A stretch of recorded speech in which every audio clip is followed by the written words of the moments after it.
In this video, I'll be showing you how to add tags to a PDF document.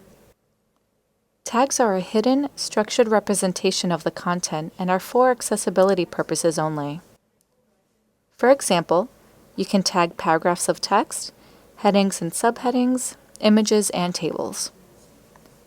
Tags also establish logical reading order and proper navigation when using a screen reader. To start, click on Accessibility on the right. If you don't see accessibility, you may need to search for it in the Tools section and add it from there.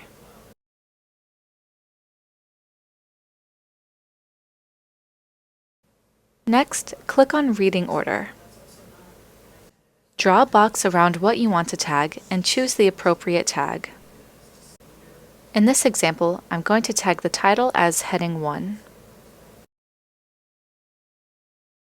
To tag an image, either draw a box around it or double-click it to select it.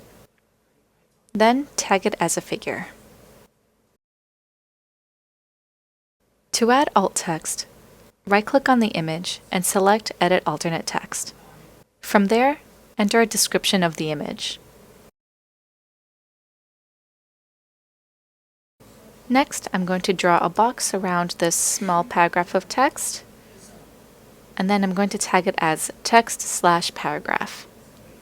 After that is a subheading, so I'm going to draw a box around that and tag it as Heading 2. The next two paragraphs, I'm going to draw a box around them separately and then tag them as text/paragraph.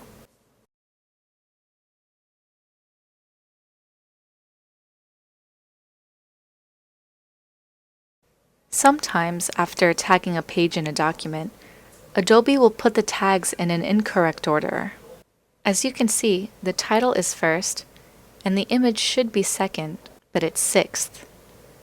So it goes from 1, 6, 2, 3, 4, and then 5.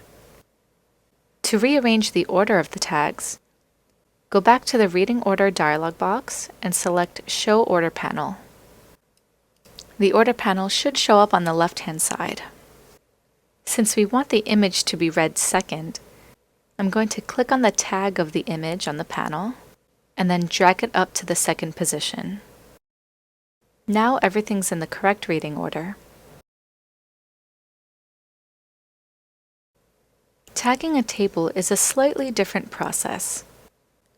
To tag a table in your document, click on Reading Order, draw a box around the table, and then tag it as a table. Next, we want to identify the header row and the header column. This specific table only has a header row. We also want to identify the cells that are just data. To do that, first click on the table and select Table Editor in the Reading Order dialog box. To specify the header row, click and drag to highlight the row, right-click and select Table Cell Properties. For the type, select Header Cell, and for the scope, select Row.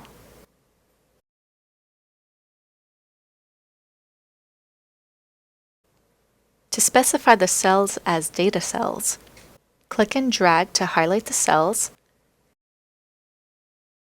right-click, and select Table Cell Properties.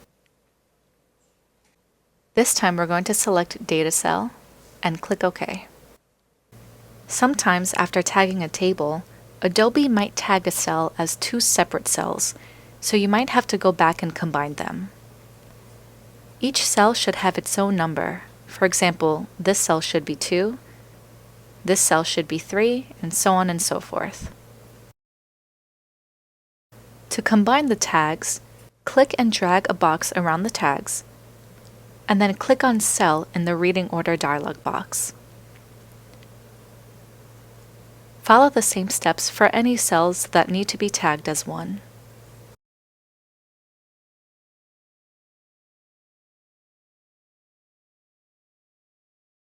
For the second table, we're going to follow the same steps as before. So we're going to draw a box around the table and tag it as Table. Next, we're going to specify the cells. So select the table and click on Table Editor. This table has a header row as well as a header column. So I'm first going to click and drag to select the row, right-click and select Table Cell Properties. For the type, I'm going to click on Header Cell, and for the scope, I'm going to select Row.